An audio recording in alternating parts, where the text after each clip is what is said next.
Bonjour et bienvenue dans votre émission de Présence protestante. On entend parfois dire que la foi n'intéresse plus les jeunes et qu'il n'y a que des personnes âgées dans les églises. Et pourtant, serait-ce le retour en grâce de la religion? D'après un récent sondage de l'IFOP, en France, 1 jeune sur 2 déclare croire en Dieu. les jeunes, la foi, l'Église, vous l'aurez compris, ce sera le thème de notre émission d'aujourd'hui.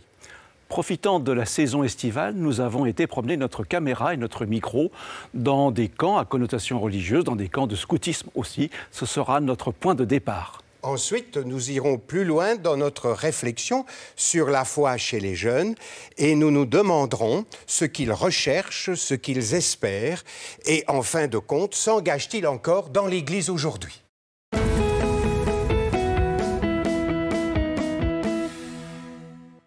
Pour nous en parler, nous avons 2 invités. Céline Andrieux, bonjour. Bonjour. Vous êtes étudiante et responsable de jeunesse. Oui, c'est ça.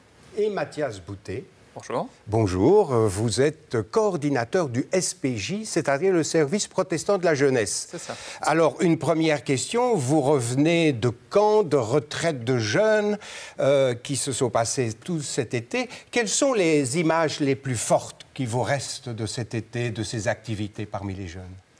Je dirais qu'on a fait, cette année c'était un camp où on a eu énormément de soleil, il a fait très chaud, donc on a pu passer toute la journée à l'extérieur. Donc pour moi c'était vraiment des activités extérieures avec activités d'eau, donc on a beaucoup utilisé des jeux d'eau pour rafraîchir les jeunes d'une part, mais aussi pour s'amuser. C'était des jeunes de quel âge? C'est des jeunes entre 12 et 18 ans, donc du secondaire. Et vous, Mathias, quels sont vos souvenirs? Qu'avez-vous fait? Alors nous, on a eu la chance de partir en Italie avec des ados. Donc voilà, de se retrouver en pleine nature avec eux dans le Val d'Ost. Et ils ont eu aussi le privilège d'être impliqués dans la préparation de ce voyage-là. Donc durant toute l'année, ils ont pu préparer leur voyage et après, ils ont eu de merveilleux souvenirs. Et avec les enfants, on est resté en Belgique, mais on s'est vraiment bien amusé. Voilà, comme Céline a dit, c'est toujours beaucoup de bonheur de les voir ensemble durant l'été. Et votre public, c'est quoi comme public? On a parlé d'église, c'est des gens qui viennent d'église ou c'est vraiment tout le monde? Pour ma part, ce sont des jeunes qui viennent d'église, mais aussi d'autres milieux non chrétiens. Donc en fait, le but, c'est vraiment d'accueillir des jeunes de tout horizon qui s'intéresseraient pour la foi chrétienne ou pas. Donc voilà.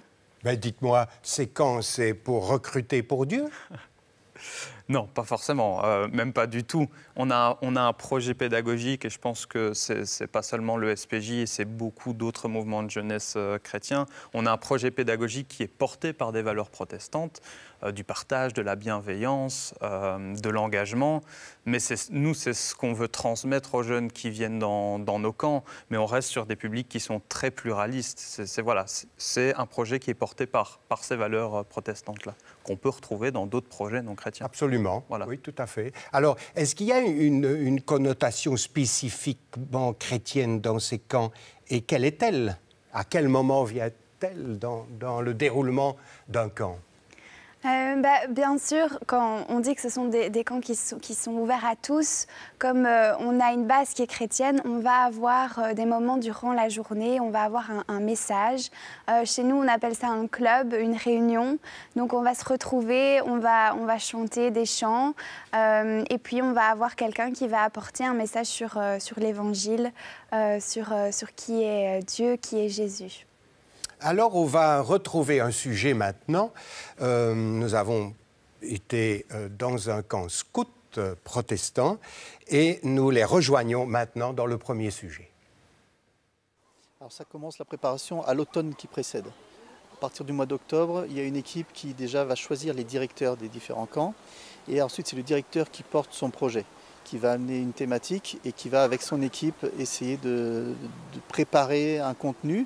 Donc il y a toutes sortes d'activités, il y a des ateliers, il y a des jeux qui sont plus ludiques, il y a des parties spirituelles. On essaye d'avoir un équilibre au niveau des différentes activités pour pouvoir permettre un développement et un épanouissement de l'enfant, tant au niveau physique qu'au niveau psychique et qu'au niveau spirituel. Notre slogan, c'est nature, service, témoignage. Dans ces 3 mots, on retrouve l'essentiel du projet pédagogique de tous nos camps. Nous organisons tous les étés. Voilà, la nature, le cadre pour nous est très important. C'est pour ça qu'on vient ici. La notion de service, c'est aussi une valeur qu'on veut défendre, s'intéresser à l'autre, aller l'aider. Et puis le témoignage, c'est parce qu'on a des valeurs qu'on souhaite aussi partager. Et c'est ce qui nous motive chacun. Ben, je suis venue parce que je me suis dit « Ah, ça a l'air chouette, je veux peut-être me faire des nouveaux amis. » J'aime bien être ici parce qu'il y a plus de nature et on s'amuse. On est de la cuisine et on nettoie les toilettes et tout. Je coordonne une équipe d'animateurs pour proposer aux jeunes des temps d'activité dans l'animation, des temps d'ateliers bibliques, d'ateliers créatifs, des veillées. Et tout ça organisé en journée avec un planning. On a aussi des moments de service, donc en patrouille. On guide les enfants aussi pour qu'ils puissent rendre des services de manière communautaire. C'est vraiment une vie en communauté. Les tâches, c'est on fait les sanitaires, on aide la cuisine, on passe avec le balai par terre dans la salle à manger et on va sur les terrains. Les papiers, on les ramasse, les poubelles. Mon rôle, moi, ici, c'est le côté spirituel, parce que je suis pasteur à l'église de Woluwe. Et j'essaie d'accompagner les jeunes à ce niveau-là. On a des moments de réflexion spirituelle aussi chaque matin. D'abord, on se brosse les dents, après, on va manger.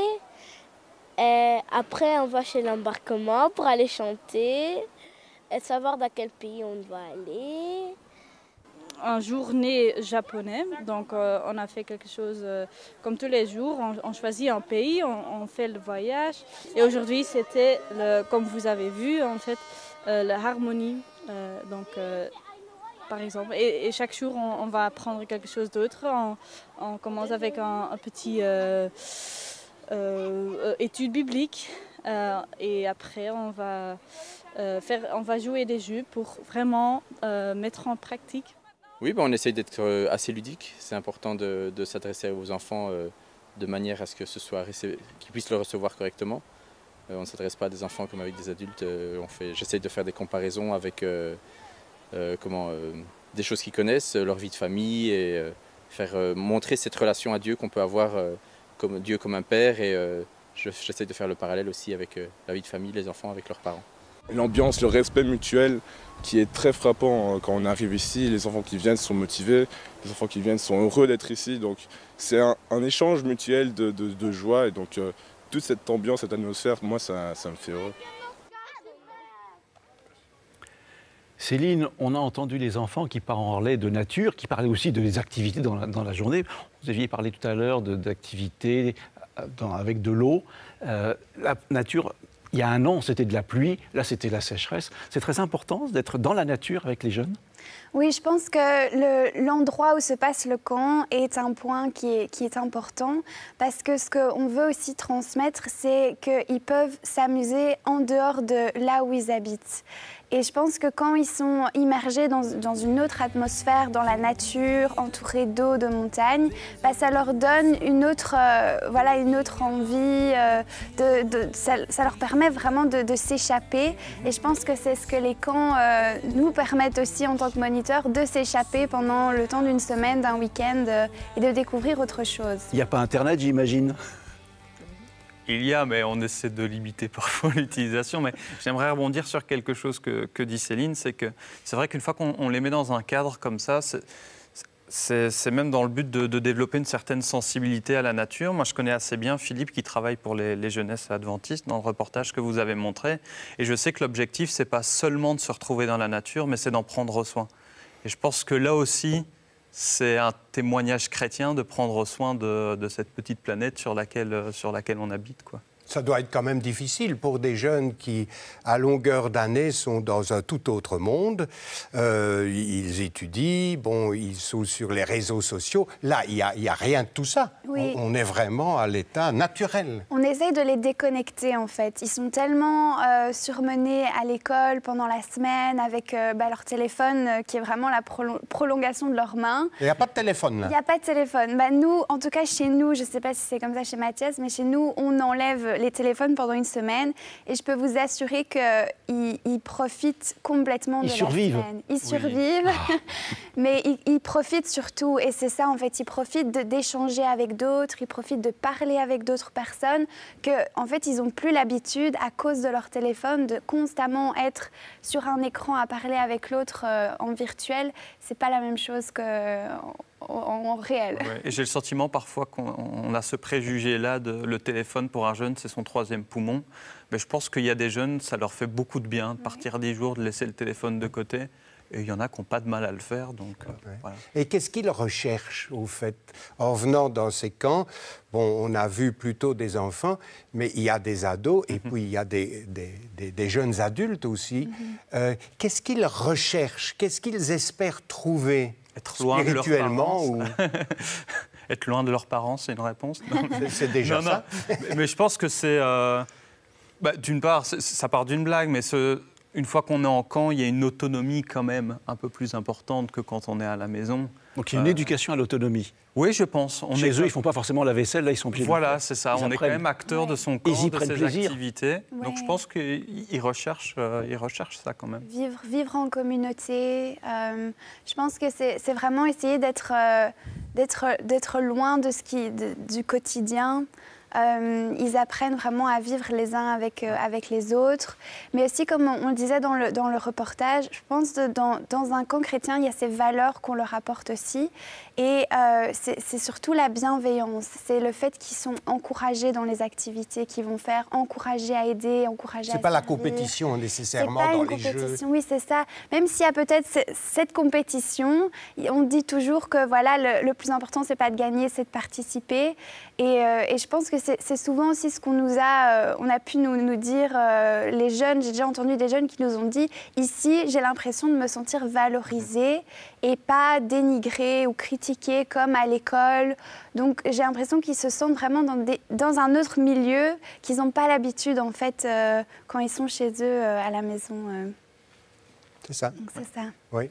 Vous aussi, c'est pareil? Je suis assez d'accord. C'est un moment partir 10 jours, faire groupe avec d'autres jeunes, d'avoir peut-être une nouvelle petite famille, pouvoir parfois se livrer sur des choses dont on ne se livre pas à la maison. Ils se livrent facilement.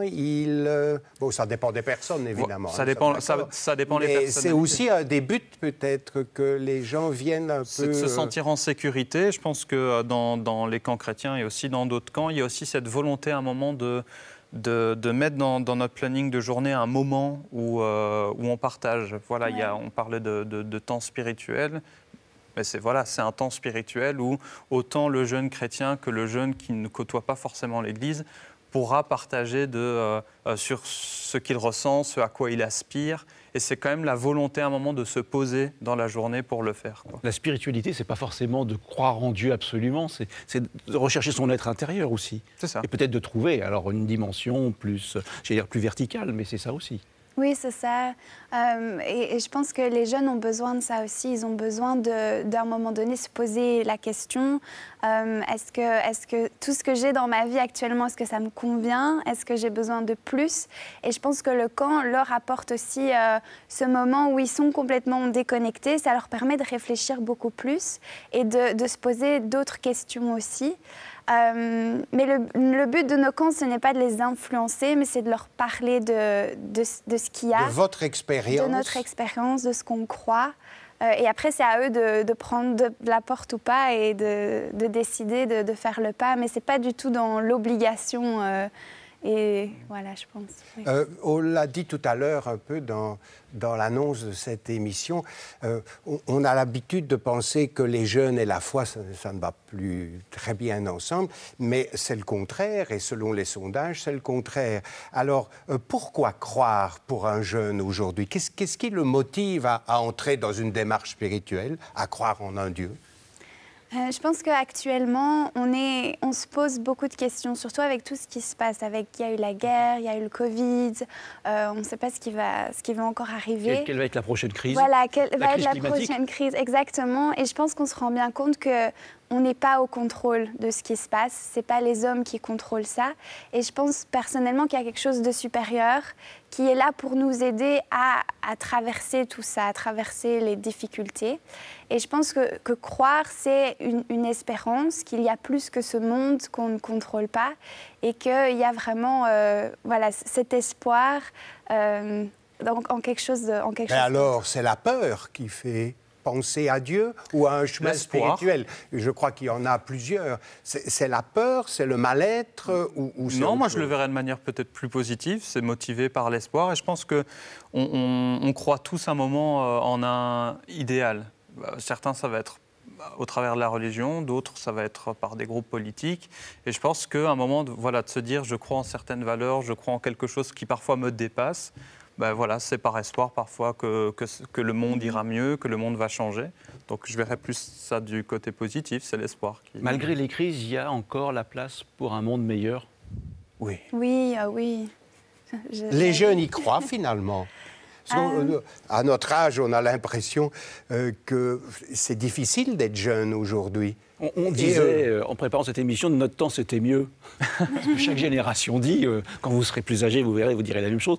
Mais je me souviens, quand j'étais jeune, on était très nombreux à s'engager au niveau politique, dans des mouvements presque idéalistes. Mais ça existe encore aujourd'hui? Oui, je pense. Oui. Beaucoup encore s'engagent pour faire changer le monde. Ça, je pense qu'il n'y a pas de souci à ce niveau-là. Et encore plus actuellement, je dirais justement, avec la Terre, qu'on voit bien qu'on est en train de la détruire, il y a tous ces mouvements pour le climat. Les jeunes s'impliquent encore plus et je pense qu'ils sont encore plus touchés à vouloir changer les choses, à vouloir faire en sorte qu'on puisse continuer à vivre sur Terre. La foi, finalement, c'est pas seulement dans un hypothétique monde meilleur, demain, après la mort, je ne sais pas, voilà, toutes les idées qu'on a classiquement, c'est de dire aussi, on peut y arriver aujourd'hui. Ici et maintenant. Ici et maintenant. Oui, je suis assez d'accord. Et le fait de responsabiliser les jeunes dans les camps, ça leur permet d'entrer dans cette manière de voir, ça peut être mieux. Oui, c'est ça. Je pense que c'est important, comme Mathias l'a dit, de garder espoir et de trouver dans les camps un réconfort, que voilà, on est tous plus ou moins à penser la même chose, on veut tous que le monde aille mieux, mais on vit ça ensemble et il faut qu'on travaille ça ensemble. Et après les camps, oui. Qu'est-ce qui se passe? Qu'est-ce qu'il y a dans l'année pour ces jeunes? Quel genre d'engagement il y a? Je crois que vous faites partie du SPJ. C'est peut-être le moment d'en parler, le service protestant de la jeunesse, qui propose un certain nombre de choses. C'est ça, c'est-à-dire que nous, au-delà de l'animation, séjours de vacances ou activités avec des groupes de jeunes, on essaie vraiment de faire rentrer le jeune dans un processus où il sera acteur de sa jeunesse, de sa vie. Donc nous, on propose des formations pour qu'il puisse s'aiguiller dans l'animation. On fait du secourisme aussi ou des formations un peu plus... même à la demande du jeune. Et ensuite, on propose aussi un programme de volontariat international. Donc voilà, c'est un peu... On veut proposer à ce jeune tout ce processus-là à vivre. Vous pouvez un peu préciser une année de volontariat, qu'est-ce que c'est, par exemple? Alors, une année de volontariat, nous, on reçoit le jeune dans nos bureaux et... Voilà, souvent le jeune, il vient parce qu'il a une petite idée en tête. Voilà, j'aimerais partir à l'étranger ou j'aimerais, pendant un an, me mettre au service d'un projet social. Et nous, on le rencontre et l'idée, c'est de construire avec lui son projet. Nous, on ne veut pas lui dire, OK, tiens, le catalogue, tu te débrouilles, tu pars et on se revoit après. Non, c'est de se dire, OK, on construit ensemble ce projet par rapport à tes compétences, tes envies de challenge parfois. Et voilà. Le volontaire, après, trouve une destination avec un projet social dans lequel se rendre, servir. Il part entre 6 à 1 an là-bas. Et ça peut être en Afrique, ça peut être dans toutes les régions du monde où il y a particulièrement des... Nous, on a beaucoup plus de partenaires en Europe, mais on fait aussi des envois aux États-Unis, par exemple, dans le nord de l'Europe, donc les pays, la Norvège, la Suède, voilà. Donc il y a quand même pas mal de choix. Et vous recevez aussi des jeunes qui viennent de l'étranger? Et on reçoit aussi des jeunes qui viennent de l'étranger et qui viennent servir dans des projets sociaux en Belgique. Et avec ces jeunes-là, on arrive vraiment à garder le contact tout au long de l'année et même après. Et ça, du coup, c'est très très sympa parce qu'on parlait d'engagement, mais on a des jeunes qu'on a eus comme volontaires qui viennent nous aider en tant que bénévoles, qui nous proposent des projets. Donc voilà, c'est qu'au final, ce processus-là, il a bien été entamé. Qu'attendent-ils de l'Église, les jeunes? Est-ce qu'ils attendent quelque chose de l'Église ou est-ce qu'à travers toutes ces activités dont vous parlez, c'est suffisant? Pourquoi une communauté? Pourquoi une vie communautaire? Ils en parlent ou bien ils n'ont pas envie d'en parler? Je pense que l'Église reste importante pour s'enrichir et pour trouver aussi une autre communauté qui est animée par des plus âgés, par nos parents, par nos grands-parents. Rien que nous, en tant que moniteurs, on nous demande d'être dans une église, donc de faire partie d'une communauté. Vous êtes obligé? On n'est pas obligé, mais c'est mieux parce que, en effet, on ne peut pas vivre seul. Et c'est vrai que l'homme a besoin d'être en communauté, il a besoin de se retrouver avec des gens qui le comprennent. Et je pense que faire partie d'une église, c'est ça aussi, c'est se retrouver avec des personnes qui vivent la même chose que nous. Et c'est un enrichissement. Mais ils pensent peut-être la même chose, mais entre les générations, ça se passe bien. Les jeunes ne se sentent pas freinés par les aînés dans les églises ou... Qu'est-ce qu'ils pensent de ça? Alors, je ne peux pas parler pour toutes les églises, mais de l'expérience que j'ai, c'est déjà, je trouve que l'église est un formidable lieu intergénérationnel. Il n'y a pas beaucoup de lieux encore comme ça où des générations peuvent se rencontrer, vivre des choses ensemble. Et maintenant, il faut voir aussi qu'est-ce qu'on entend quand on dit église. Est-ce que c'est juste le bâtiment dans lequel on se rend tous les dimanches matins? Est-ce qu'un séjour... Ça semble ennuyant pour beaucoup. Pour beaucoup. Est-ce qu'un séjour de... Parfois même les adultes. Mais est-ce que, par exemple, un séjour de 10 jours dans lesquels des enfants et des jeunes partagent des choses sur leur spiritualité pendant 10 jours, est-ce qu'on ne serait pas aussi dans une église? Est-ce que les groupes de maison qui se font, où on partage des choses sur notre foi, est-ce que ce n'est pas l'église aussi? Donc je pense que l'église est appropriée, il faut trouver la forme qui correspond à la communauté, mais je trouve quand même que c'est un formidable lieu intergénérationnel où chaque public doit être à l'écoute de l'autre, quoi. Oui, c'est ça. Une écoute. Je pense que c'est important d'écouter justement les plus jeunes qui feront l'Église de demain. Et c'est important de les inclure parce que j'ai souvent pu entendre aussi que les jeunes recherchent dans les camps et dans les groupes de jeunes ce qu'ils ne trouvent pas à l'église parfois et que justement c'est une écoute, c'est qu'on les écoute, c'est qu'on fait des messages qui sont pour eux, c'est qu'on chante des chants qui sont pour eux. Et donc je pense qu'ils ont besoin des deux. D'un côté, ils vont apprendre dans leur groupe de jeunes et dans leur camp pour donner dans leurs églises. Et ils sont reçus? Ils sont reçus, ils sont accueillis comme tels. Ça, c'est le point qu'il faut encore, je pense, améliorer. Personnellement, je pense qu'on a tendance à avoir peur des jeunes et à avoir peur du changement. Mais le changement est bon et il faut laisser les jeunes s'impliquer plus. Le seul moment où on ne change pas, c'est quand on est mort, finalement. Mais vous disiez, la qualité de l'écoute, c'est important dans un camp. Si on revient au thème du camp, c'est pas seulement proposer des animations, mais c'est aussi avoir une qualité d'écoute des jeunes. Oui. Ça, c'est important. Oui, parce que parfois, je veux parler vraiment même du milieu de la jeunesse, on a tendance à réfléchir les projets en se disant ça va plaire aux jeunes. Ben non, à un moment, on n'en sait rien. Il faut que ce soit dans les mouvements de jeunesse ou dans l'Église, qu'il y ait cette communication-là de dire ok, ben nous, on a la volonté de donner la place aux jeunes, mais on ne va pas forcément nous créer les projets dans lesquels ils vont pouvoir se responsabiliser. Est-ce que vous avez des responsabilités que vous voulez prendre? Est-ce que vous avez des compétences que vous voulez mettre au service? de ce mouvement de jeunesse, de votre église. OK, comment on peut vous aiguiller, créer les projets en fonction de ce que vous voulez, de ce que vous savez faire. Je pense que parfois, c'est le processus inverse. On propose des activités, on se dit, bon allez, on va bien les mettre dedans. C'est parfois une erreur. Souvent, on a l'impression qu'on va suractiver les jeunes parce qu'il faut s'en occuper, donc on va leur faire plein de trucs. C'est ça. Et finalement, c'est peut-être pas ça le fondamental. Ça fait partie, bien sûr, Oui. mais il y a aussi la qualité de l'écoute. Oui, c'est ça. Je pense que c'est l'écoute et l'accompagnement. Moi, j'ai vraiment voulu m'engager dans mon groupe de jeunes à Jeunesse et Vie en tant que monitrice parce que je me suis sentie écoutée et parce que je me suis sentie vraiment qu'on m'a prise la main et qu'on m'a dit, voilà, je sais que tu en es capable. On va te montrer ce que tu peux faire. Et j'ai appris aussi, grâce au camp et grâce au mouvement de jeunesse, mes dons et ce que j'étais capable de faire. Vous êtes découverte. Voilà, je me suis découverte vraiment grâce aux activités des camps et grâce aux activités durant l'année aussi. Moi, je suis assez d'accord, c'est des lieux d'expression qui sont assez géniaux, en fait. Oui. Où c'est un peu des laboratoires où on peut toucher à tout, musique, créatif. C'est très, Mathias, très chouette. on a encore 1 minute.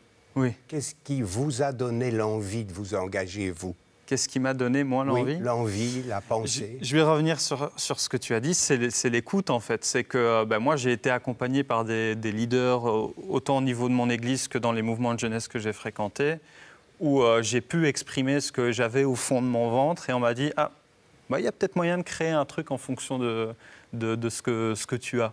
Et du coup, j'ai pu créer des projets avec des amis, mais ça partait de nous. Et je pense que l'engagement, il est dans la poursuite de cette écoute-là. Ouais. Dans la poursuite de l'écoute et surtout de ce que vous êtes, la découverte de vous-même. Ouais. Je pense que c'est important. Un dernier mot peut-être? Oui, la découverte de soi-même et que c'est pas seulement pendant une semaine durant l'année. Si on a commencé à se découvrir pendant une semaine de camp, je pense qu'il faut continuer et aller dans les activités comme OSPJ ou comme chez nous, on a des rencontres les vendredis Comme il y en a soirs. partout, Voilà. et dans toutes les communautés, qu'elles soient catholiques, protestantes ou autres. Laïque.